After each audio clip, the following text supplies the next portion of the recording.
All right. Well, good morning. What a beautiful day. I'm here in our training room by myself. Kristen is sitting out at her desk, joining in, and I came in singing "Me and My Shadow." But great to see all of you here. We're going to spend some time this morning talking about working with buyers. And want to just kind of give you my thoughts on it. I'll share that screen with the outline here in a few minutes. But the first thing that I want to do is walk you through. Some of you may know how to do this. Some of you may not. But I want to walk you through getting into Leading RE Institute. And we're going to watch one of their little modules just to show you the kind of training that's available through the Leading RE Institute. You know, obviously we've got the training that we do here, which turns into our YouTube education channel. And then we have Howard-Hanna University, which if you looked at the weekly memo yesterday, I try to add things onto our calendar that Howard-Hanna University is doing. As an example, this afternoon at 1 o'clock, I think, 1 to 2. There's a Agent Icon training and something else. There are two different things that they're going to go over today.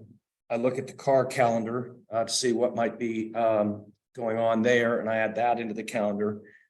But the other place is this Leading RE Institute, and Leading RE obviously is the broker network that we're involved in nationwide.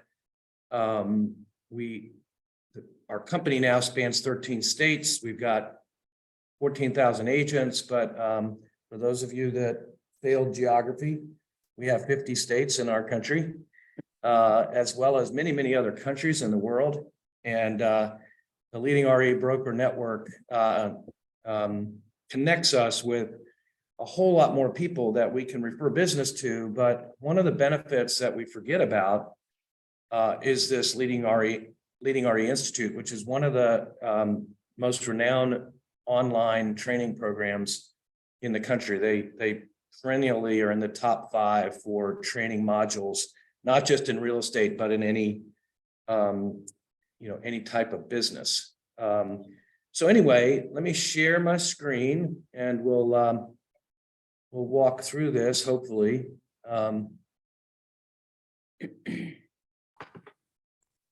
All right, so this is the Leading RE Institute, and we're gonna watch this profitable buyer representation. But before we do that, I'm gonna back up, hopefully back up a little bit. See if I can get us back to where I was. So what I do, and just so you know, in the roadmap for success, and I think it's on the weekly memo every week.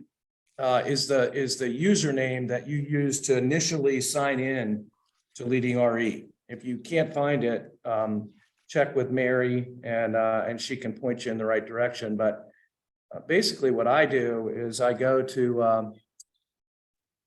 let me see. And then I put in Our World. I don't know why it's called Our World, but hopefully this will work. I set it up so that we could go to the class, but I realized that it would be good for all of us to see how this works. So, okay, here we go. All right. So this is what Leading RE Access looks like. Obviously, I'm already signed in. So it brings me to this this page, and you can see there's a number of different things here, right? There's Institute, there's marketing and branding, there are events, so you can see what kind of events are going on, different types of member programs, relocation referrals, and a member directory. So if you're looking in some other state that we're not involved in, you can go in and search different areas and find a member directory. But today, we're going into the Leading RE Institute, and you'll see here, try the new institute, take a course info, complete catalogs, flyers, and videos, library for additional resources, CE credits, you probably don't need to do that because Howard Hanna offers CE credits for free. You can go in and become a certified homes marketing specialist, another designation that you might be interested in. And then they have leaders tools. Staver on Demand. Mike Staver is somebody who just got inducted into the training Hall of Fame of some sort. Oh, there it is right there below it. Training Top 10 Hall of Fame. He's been inducted into that, and then the access into the Leading RE online community. But what we're going to do today is we're going to take a course. We're going to click on take a course, and then we come to these different things: leadership for brokers, managers, and staff, sales, certifications, marketing and technology, relocation, luxury portfolio, and then Ninja Selling. Ninja Selling is a training program that's similar to Brian Buffini's by referral only program. It talks about how to really generate business through referrals. And if you see down below there, it says Ninja Selling, focus, skills, action, and results. You may remember a couple of weeks ago, I gave you an opportunity to go up to Northern Virginia and be part of a ninja training. It was pretty expensive. I think it was like $895 or something. And my friend John Wolford invited us into that. I don't think anybody took advantage of it, but anyway, there's Ninja Selling. And then we're going to go to sales. And we're clicking sales, and then you have all these different menus: best practices, benefits, lessons from legends, listings, listing success plan, new construction, personal development, presentations, prospecting, working with buyers. So that's, and then that's where we're going to go. But then you have a successful agent succession planning, working with buyers success plan, different types of role plays and things like that. As you see, just a plethora of training stuff. But we're going to go into, where did it go? Working with buyers. We're going to click on that, and we're going to click on, oh, by the way, if you notice, it says register prepaid. See what on distressed property buyers, it says register prepaid. We pay for this for you, so it's all free. Normally, you would have to pay a minimal amount of money to watch these, but we're a premier broker member. We pay for this.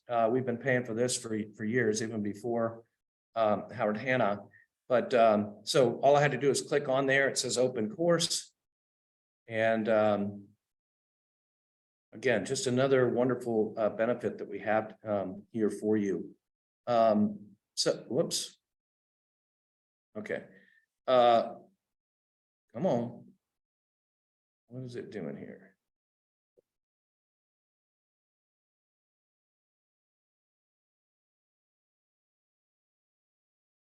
All right, so I'm going to stop the share for a minute because I forgot that I got to optimize so you guys can hear it. Go back to share.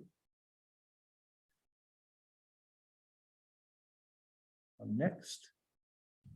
Hey, did you know that there are buyer representatives that go about the process of representing a buyer the wrong way? And I'm talking both from a legal and service standpoint. I want you to imagine this. A buyer calls and they're interested in one of your listings. So what do? You make an appointment and you show them the home. And while there, they decide the house, well, it isn't exactly what they're looking for, so you take them to another property. Now, I want you to fast forward 2 months from now. You've shown them over 20 homes, and you still have no clue what they're interested in. You become frustrated. The buyer becomes frustrated, not to mention you've spent how many hours? Countless hours on a buyer who has shown no buying signals, no interest in finding the right house, and then what happens? You find out through another agent the buyer has put in an offer on a home through someone else. Ouch. Now, I know this hasn't happened to you, but maybe you know somebody. And you know and I know that that's not the best or even really the most effective or efficient way to sell a house. What if it went like this instead? Think about this. A buyer called and they're interested in one of your listings. So this time, you ask them specific questions and you find out that your listing really isn't exactly what they're looking for. But you make an appointment with them and you share with them your buyer presentation. Now, while they find out more about you, you're finding out more about their needs, their wants, and their requirements. You get them to sign a buyer rep agreement, and then you make appointments based on what you've learned during your presentation. Guess what happens? Well, after looking at 3 houses, they decide to make an offer. Yay, man, we win, right? So the difference in the second scenario is you took the time to convert your lead into a buyer presentation that not only helped you win the business of the buyer, but it also helped them find the home of their dreams.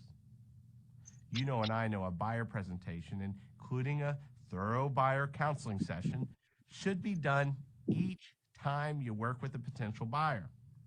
But when someone calls you out of the blue with a specific house they want to see, what happens? Most people jump in the car, they take them right to the house, and they hope for the sale. Or worse, they hand them a buyer's agreement on the way to the house and basically say, I know you really don't know me, but you want to get married? You would say no, right? So you got to ask yourself, how much time do you invest in your listing presentations? How much time do you spend delivering them? Now, how much time do you spend on your buyer presentations? And the answer is probably not enough. A buyer presentation isn't just a presentation. It's an opportunity to position yourself as an expert, a trusted advisor, and someone who will help the buyer find the home of their dreams.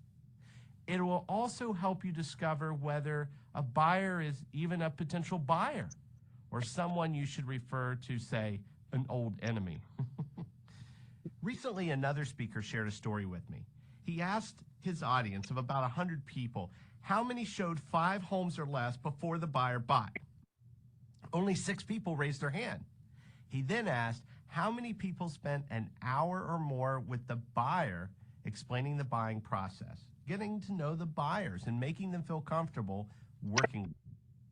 The same 6 people raised their hand again.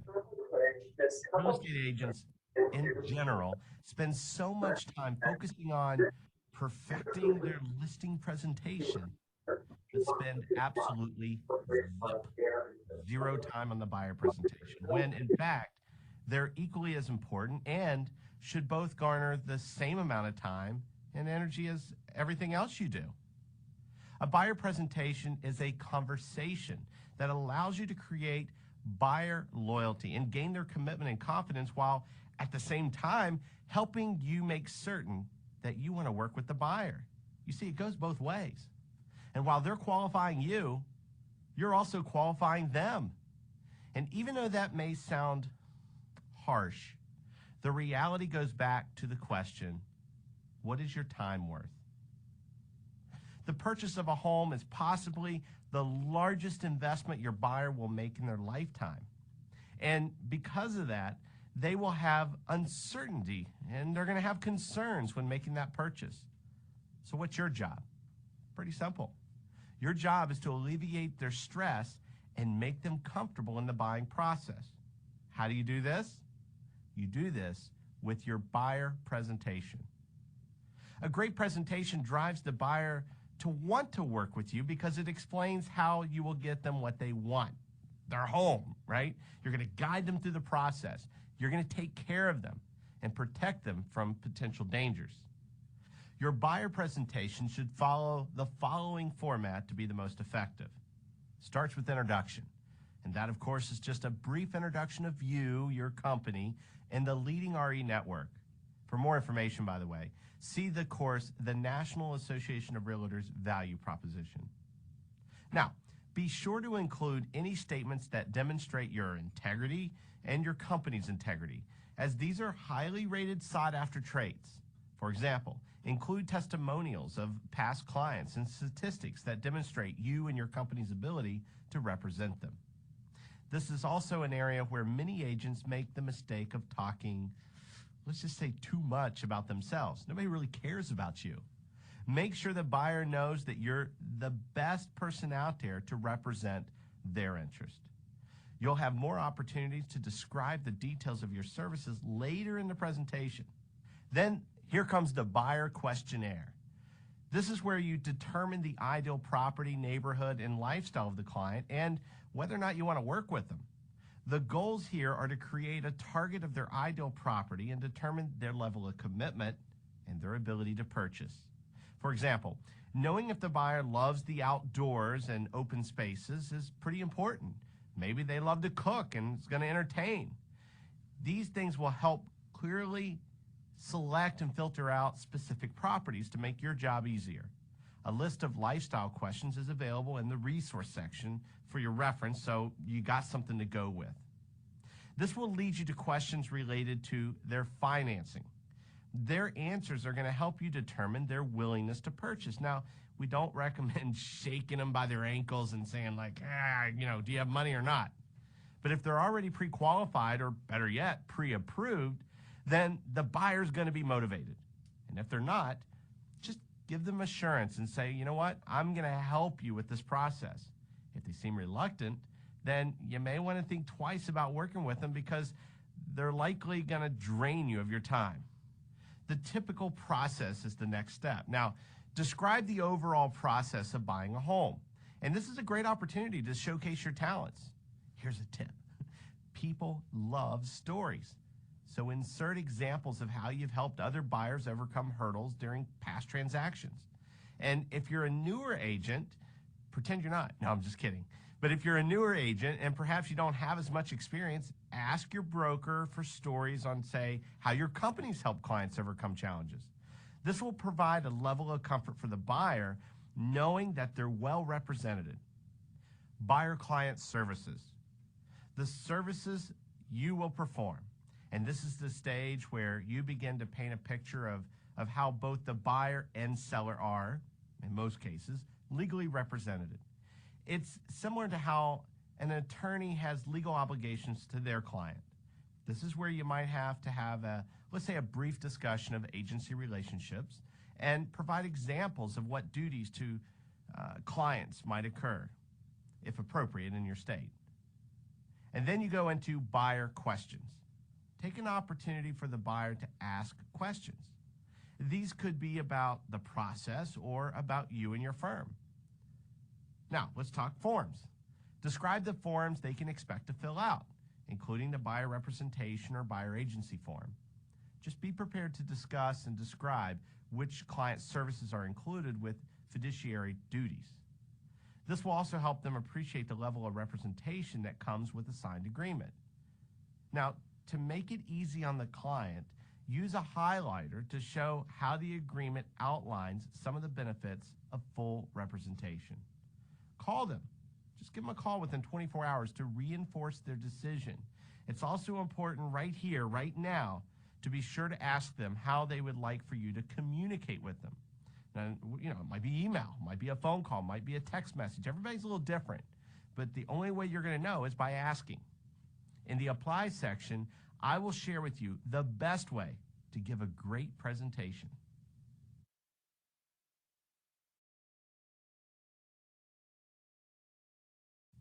You know, the best part of giving a great presentation is delivering it with your own personal style. A study showed that the 4 most important factors when choosing an agent are the buyer representative's level of honesty and trustworthiness, the reputation of the buyer representative, a referral, and the buyer representative's knowledge of the neighborhoods. These are all things that you can work on, and whether it's by practicing your presentation skills, and that would be tone, eye contact, and confidence, doing the research, or turning trust into referrals. In fact, one of the most important byproducts of working with a client is their willingness to refer someone else to you. Part of this also involves understanding your market. Buyer presentations and counseling sessions should address what consumers want from their agents. A study done by NAR, the National Association of Realtors, revealed that those services are the following. Ready? Number 1, the buyer representative will help the buyer find the right property to purchase. 2, they will help navigate and negotiate the terms and price. And 3, they will help navigate the process and help with the paperwork. Does your buyer presentation address those 3 key issues? If not, you're in luck. There's time to work on them, which leads me to a very important piece here. Every buyer presentation should end with the signing of the buyer rep agreement or a loyalty contract that states the buyer will work solely with the buyer representative. By the way, who's that? You. And many agents struggle to get a signed buyer rep agreement. I'm not quite sure why, but I've heard so many people say the following. They'll say, well, what's the secret to secure the buyer's loyalty? Well, it's really no secret and really no shortcut either. You must have a great buyer presentation to secure the buyer rep agreement. And yes, even the best buyers may have an issue with signing exclusively with you, even after the best presentation, okay? So don't take that personal. I mean, after all, you've only told them how you plan to help, but most people aren't convinced by words alone. They want to see that you're able to back up your words with action. Here are a few solutions that may help convince even the toughest buyer to sign with you. Get a verbal promise. Let them know as long as they feel you're keeping your promises to them, they will keep their promises to you. For example, if you said that you'd be available to your buyer and then fail to return several of their calls or emails over the course of a week, that's a broken promise. In this case, the buyer can notify you that they view your promise as broken, and the verbal promise they made to you is rendered invalid. Number 2 is explain to them the seller's relationship and their listing agent or with their listing agent, and ask them why they wouldn't want to have someone on their side to look after their best interest. Level the playing field a little bit here with the buyer.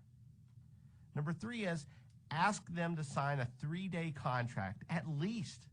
I mean, if they still want to work with you after you've proven yourself, okay, then you can sign for the full length of the agreement, okay? So maybe you just say this. You say, look, I would like to show you some properties this weekend. If you'd like to see the properties and you give me the opportunity to show you how I can help you, then would you be willing to sign the agreement if it expires on Monday? That's not a big commitment. I mean, keep in mind, most agreements protect you, the agent, in the event that they purchase a property you showed them. Also, keep in mind that this is your one chance to prove your value. Don't blow it. Number 4 is ask them to sign a loyalty agreement. If they're unhappy with you, just tell you why, and you'll avoid the contract with no pushback. The key involves knowing your buyer well enough to decide which solution will work best.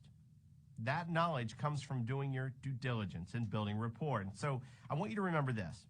Once the contract's signed, your work is just beginning. From there, it's about helping the buyer, making them feel comfortable in the process, and doing all the things that you said you do in the presentation. And when you do, you'll create loyalty, and that loyalty will generate more leads for you.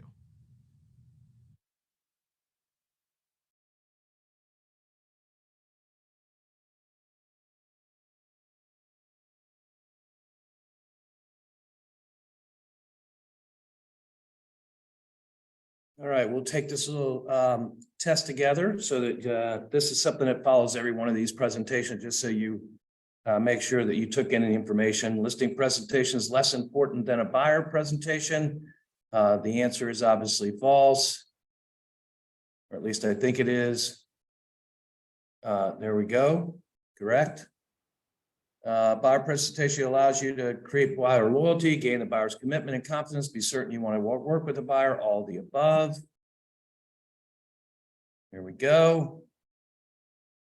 4 most important factors to a buyer when choosing a buyer representative include all following except level of honesty, reputation, knowledge of architectural lifestyles, or referral. C would be the answer.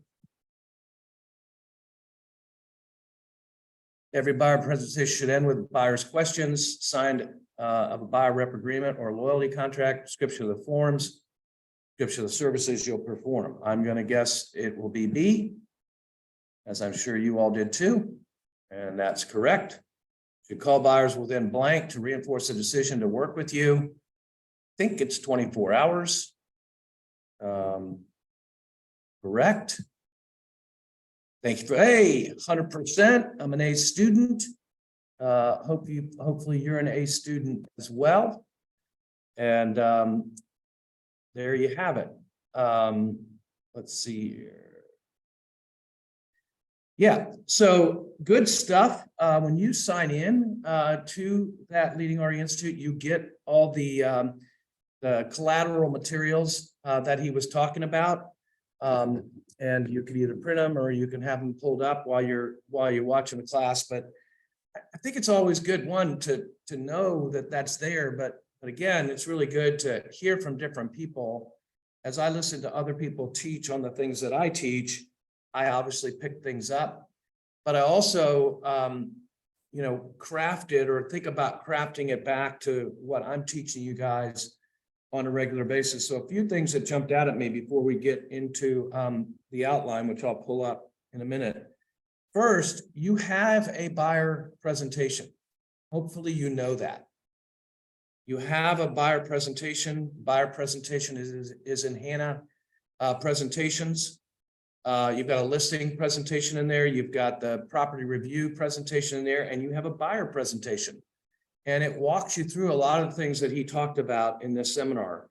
And then you can personalize it to yourself. So spend some time in there and print it out and get it into your own words, but it gives you something to cover, right? Second, Q&A.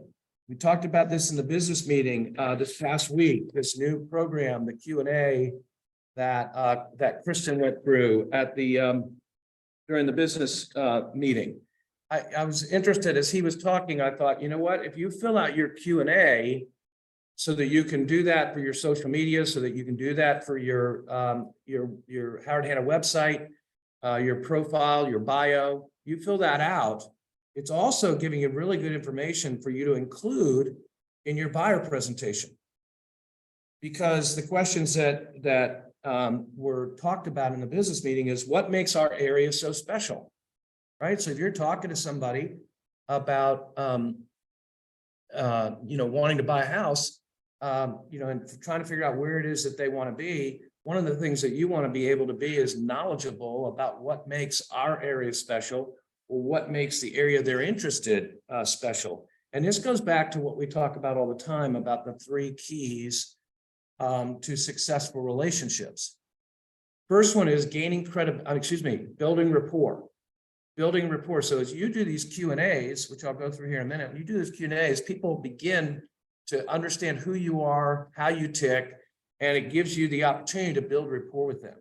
The second thing you're going to do is you're going to gain credibility with them. He talked about that throughout the class. This whole aspect of gaining credibility, showing people you have the knowledge. You have the knowledge of the area, you have the knowledge of the contract, you have the knowledge of knowing to follow up with Jay Dominic and get them pre-approved. Just all the things that you do to establish credibility. And then the third thing is having a system in place to show people we care. And that comes back to that immediate follow-up. You meet with somebody, you talk to them, and whether they sign something or they're still thinking about it, whatever, within 24 hours, we're following up with them. We're writing a handwritten note. We're doing different things to show those people that we care about them, right?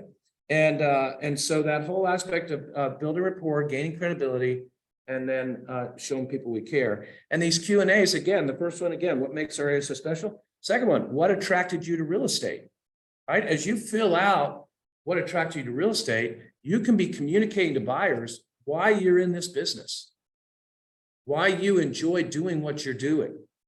And when you do that, it causes them to be excited that they have somebody that really enjoys what they're doing. They're doing this because they want to serve other people. They're doing this because buying a house is one of the biggest financial decisions, if not the highest financial decision you're ever going to make. And that you have somebody that got into the business because they wanted to care about people and walk them through that process and allow them to have a good experience, right? What differentiates you from other real estate professionals, right? Yeah, that was easy for me to say. as you do this Q&A, thinking about what is it that makes me different? What is it that somebody is going to experience working with me that they're not going to work with other people? And it may be the tools that Howard Hanna provides. It may be you getting involved. I know Michelle spent a lot of time this weekend in Engage.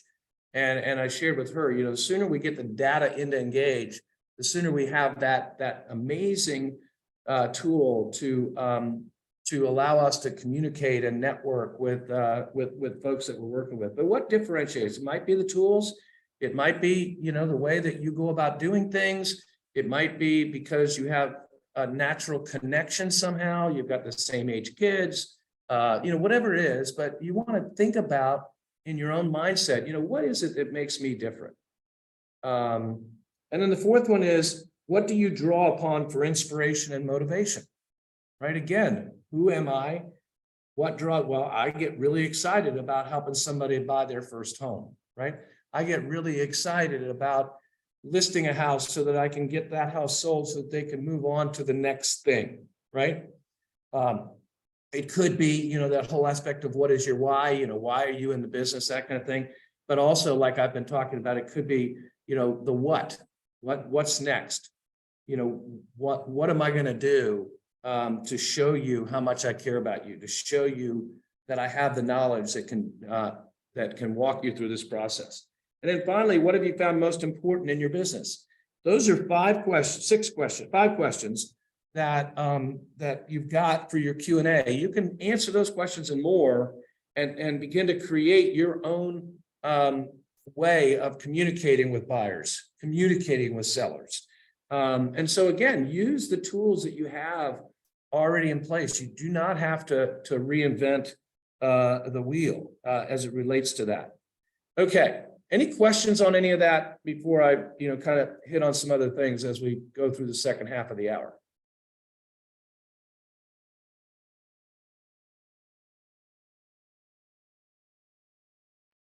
All right. So now we get into, just this is an outline. Again, this is information that's available to you through the Agent Hub. You go into the Agent Hub, agenthub.searchcharlottesville.com. Scroll down, you're going to find something in there that says Roadmap for Success. And this information's in there. It's 85-page or so training manual with all the different things that I talk about. And this is the one as it relates to working with buyers. First thing that's really important to understand is you need to have buyers to work with them. You don't have any buyers, it doesn't matter how knowledgeable you are, no matter how good a negotiator you are, whatever, you need to have buyers to work with them. So the question for you as you think about working with buyers is, how am I going to find them? What am I doing each and every day to get my share? Previewing is critical. What's out there that's well priced and in good condition, right? So that when you are talking to people about the possibility of buying a house, you can talk to them because you've been out there, right? And you know the market and you know what's out there in different price ranges. And that's why previewing is critical. One, because it allows you to get to know the market, but two, you can use that as a way to find new business by previewing a house and then knocking on the doors next door and across the street and just saying, hey, I'm Michael Guthrie. I'm with Howard Hanna Roy Wheeler. I'm going to be holding an open house in your neighborhood in the next week or so. And I'm just trying to get to know the market. And so I just previewed the house across the street. And I just wanted to check in with you and ask you how you like the neighborhood. What are the positive things about this neighborhood that when I talk to people about it at the open house, I can, kind of give them your opinion. So one, you're communicating to them that you're really trying to get to know the market in a way that maybe other agents haven't. Two, hopefully it gets you to a place where you've built rapport, you gain credibility, you show them you care, and they want to stay in touch with you. Right. And so you're going to get their information and go back and put them into Engage and add them to the, the neighborhood newsletter that comes out every month and off you go. Right. If you take the time to preview in a particular area. So let's just say you live in a particular area and there's, 250, 500 homes, whatever. If you make the commitment to go and look in every one of those houses, you could do an ad that says buying in such and such, right? Buying in Western Albemarle, buying in Ryle Road area, buying in wherever, call me, I've seen them all. How powerful is that as far as communicating your knowledge, your understanding of the market, when you can say, please call me because I've seen everything on the market. Now, the nice thing is with things, I mean, there are things that are selling quickly, but there are things that are taking a little bit longer. This ad is more effective now because it was over the last couple of years. By the time you put that ad in there, all the houses that you saw have already sold. But the point being is it's just a powerful tool, a powerful message. You can even do this on your Facebook page. You know, just every so often feature a property and say, are you thinking about buying in the Forest Lakes area? Call me, I've seen them all, and have a property that's listed in Forest Lakes. Knowledge is the key. Know the contract, what it says, how to fill it out, how to explain it. Know the market. Preview until you have a working knowledge of the market. Take control and keep it. This is what he was talking about and what I talk about all the time. Use buyer agency and your obligation to disclose the information about buyer agency, and that the person has the right to be represented or has the right to know that they're not represented. You use that to set up an appointment versus just meeting them at the house. Make sure they're only going to work with you. Are they working with other agents? Yes, we are. Have you signed anything? No. Well, the way I work is I want to give you all of my ability to help you find a house. And I need to know that you're going to work just with me to make that happen, because I'm not going to spend a lot of time doing things only to find out, as he said in the session this morning, to find out that they went out and bought something out with somebody else, right? A really good question. It's a hard question, but it's a good question. As you're reaching out to your sphere of influence, talking to your sphere of influence, and having conversations with them, you know, you're sending them postcards or whatever, you're following up with them. A really good but hard conversation at some point in time is to say, hey, Mary, if you ever are going to buy a house, or if you're going to sell your house, or you knew somebody was going to buy a house or sell a house, would I be the realtor that you would choose? Right? Would I be the realtor you choose? You're doing that person a favor, and you're doing yourself a favor. Why? Because you're getting that out in the open. And they may say, you know what, I think the world of you, but my best friend is a realtor and they've already done a number of things with us and we would always use them, or whatever. That's good for you to know, so that you don't spend a lot of time thinking that maybe I'm going to build this relationship with this person and then only be disappointed when you see a sign go in the yard with another agent. Convince them that they need you, whether it's a resale, a new home, or a for sale by owner, right? So important to make sure they understand that you can help them in all those areas. Explain to them how you work and what you expect in return. Make them get at least pre-qualified. Price, rule of thumb, 2.5 times their gross income. Have 2 or 3 lenders on whom you can depend. You know, certainly Jay is here for you and wants to help you in whatever way, but sometimes he doesn't have the right program. And so you want to have some folks, and that's one of the nice things about Jay, is that Jay knows people that if he can't do it, he can refer you to other people. But make sure they get at least pre-qualified. And some of you may not know this, but if somebody says, well, I've already got myself pre-qualified and it's with Rocket Mortgage or some, 1-800 type of lender, you might ask them, would you please do me a favor and get pre-qualified with a local lender as well? It's not gonna obligate you to them, but oftentimes, especially if we're in a multiple contract situation, the listing agent is going to want to see a buyer using a local lender. And one of the cool things about Town Mortgage that some of you may know, some of you may not, if they go to Jay to get a second opinion, they've already worked with somebody, but they're going to go to Jay for a second opinion, Town Mortgage will send them a $100 American Express gift card just for getting a second opinion. And, for a lot of people, that's well worth doing that. Remember that our job is to help them buy the home they want at a price they want to pay. Don't make decisions for them or get in the way of them making a decision. Don't let another agent's ego make you lose sight of your buyer's goal. You know, there's some agents out there that they just want to do it their way. They're gonna, you know, try to, you know, bully this situation, whatever the case may be. You want to make sure you do things ethically. You want to make sure you do things per the code of through regulations. But if it's going to help your buyer get the home by you backing off and not allowing yourself to kind of get in the mud with another agent, so important, because we don't get paid until it settles. And so we're always trying looking for the win-win. Absolutely want to be a good listener. Hear what they're looking for. You can't help them buy if you don't know what it is they want, and make sure they're giving you the whole picture. The other thing that's really important in this is make sure you find the decision maker. That's where being a good listener is. You're talking to different people and watching body language and the way people interact.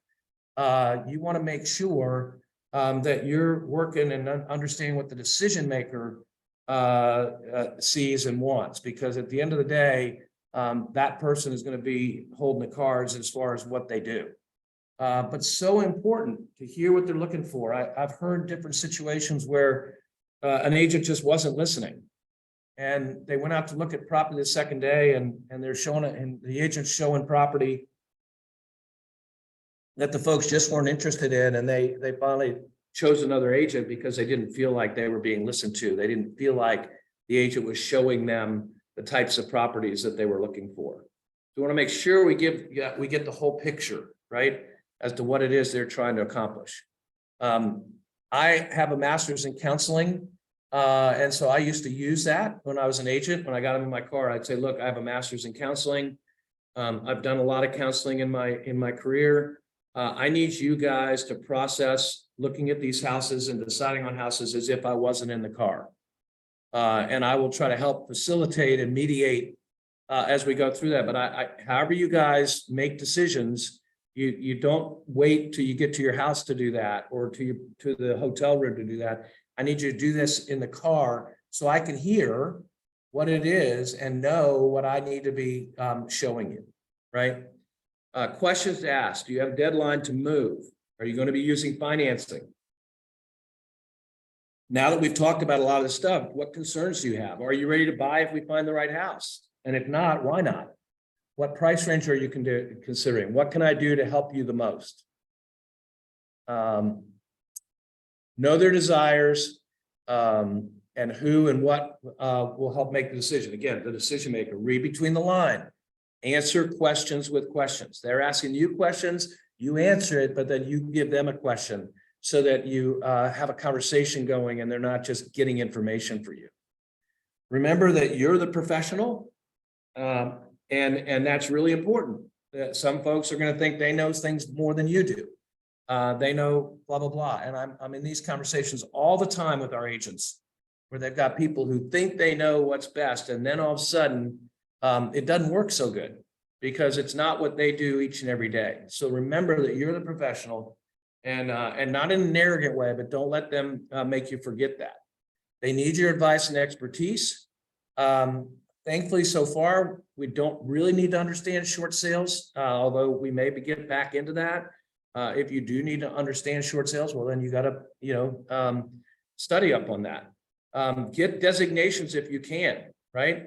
Whether it's a short sale designation, which I don't think is offered right now, but the accredited buyer representation, it's an ABR.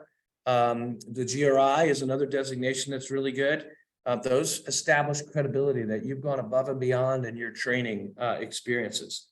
Explain what kind of market we're in. I think that's really important. That's what I've been trying to do, is give you that kind of information over the last several months, that what they may be reading or hearing may not be the case in our area.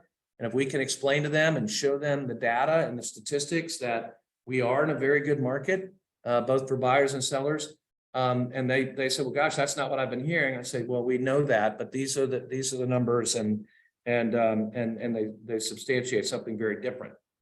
Whether it's a buyer or seller's market will determine how much negotiating room. Right now, not a lot of negotiating room out there. Phone conversations. These are just different things you can have and just available when you're talking to people. or memorize these things. So if you're in an open house, these are the kind of questions that you're going to want to ask. Are you working with an agent? Do you have a preferred location, job location? You can read through these. These are just ideas, right? Things that if you're scrambling and trying to keep the conversation going, have these someplace so that you can, communicate with them. Lender choice. If once they've decided on a lender, you want to follow up and make sure you get a pre-approval or approval letter faxed or emailed to you, just so you have it available, so that if you get to the place where they're ready to go, you'll have that in place. All right, now we've made an appointment. Be prepared. Always offer coffee or drinks if you're at the office, water, whatever. It's just a wonderful, hospitable thing to do. Can I get you something? Or if you're meeting at a Starbucks or whatever, what type of drink would you like? Really have them begin. Hey, before we really get into price and things like that, share with me your wish list. This is something you can say before you come to meet with me. I want you guys to think about what things are really you would love to have in a home, and just have a long list. It may have to change because once we find out what you can qualify for, we want to know what you want, and then ultimately we're going to want to know what you have to have, right? Ask questions, make sure you have no interruptions, silence your phone, tell Kristen or Gwen or Jeannie, if there's a call for me, please hold them until I'm done. Again, really knowing the MLS, using the Howard Hanna Roy Wheeler digital buyer presentation and Howard and Hanna presentations. And just don't take anything off the table, right? Be in a position where you're really opening them up to whatever it is. Have a package ready, all the paperwork, all the area information. When you sit down with them and go through the buyer exclusive right to represent agreement, and you go through that, and you go through all the wonderful things that Howard Hanna can do for them, Real Scout and buy before you sell program, and know what their house is worth, and all those kind of things. When you're providing that in a package, again, you're establishing the credibility. It also shows that you're serious, you're professional. You have all this ready for them. You're not doing it. You're not shooting from the hip, right? And as they said in the class, explain how you work and how to reach you. When is it that you work, right? When are you going to be available to show them properties, right? And finding out from them when they're going to have availability, what time frames they're going to have to go out and look at things, and how do you reach them?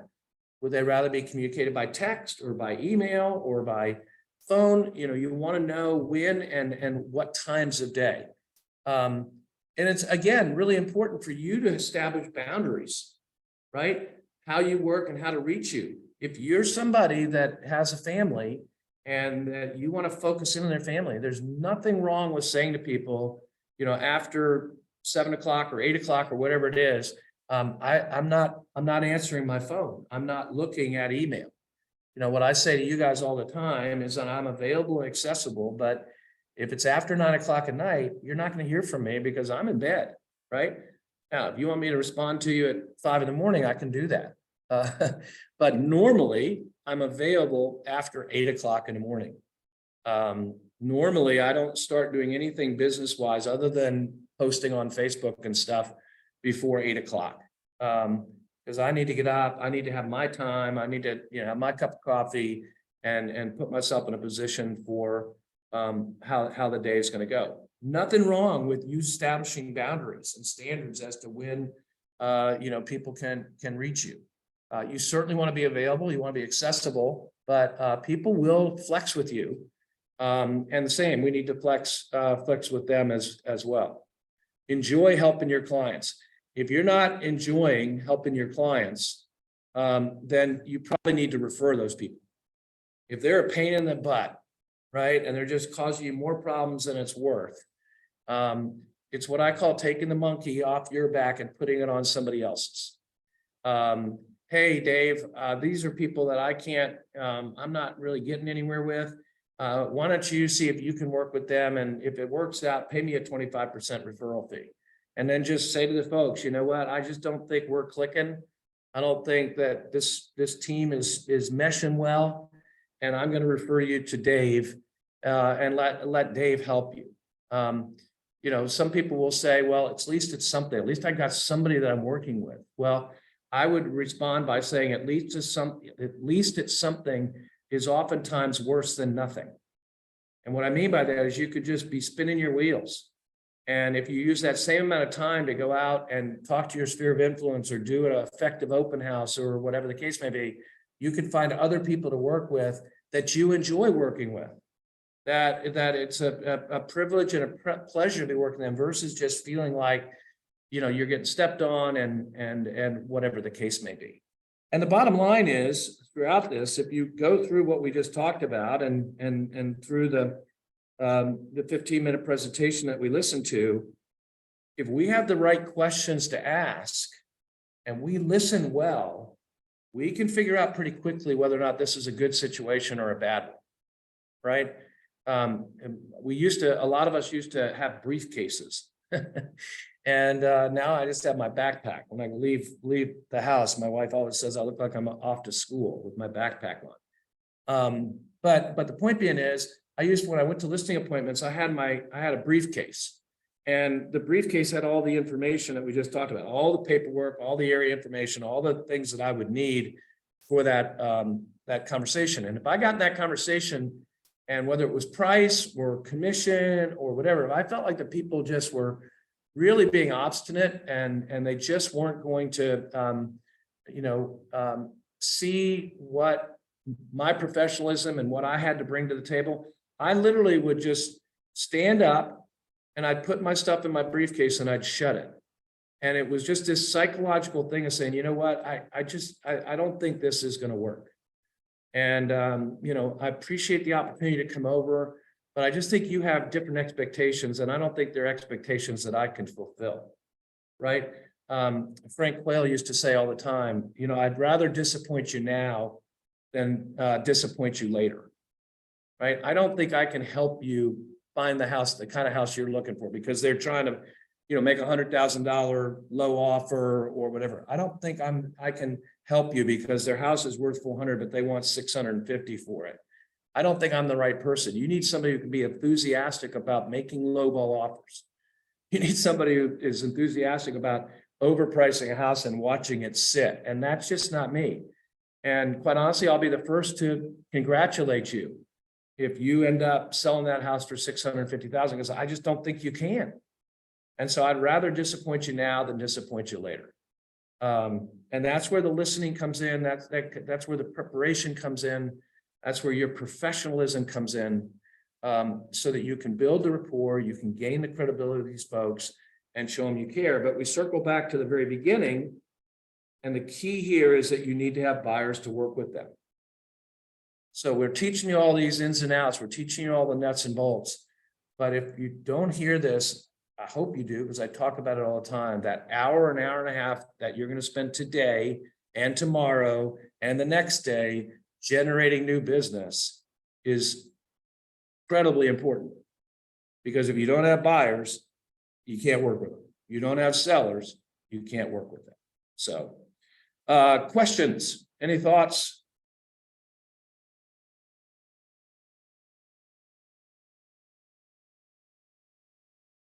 All right. Well, thank you guys so much. I really appreciate it. Hopefully you got some good information there and something that you can hang your hat on. Have a good rest of the day, and we'll talk to you soon. Thank you.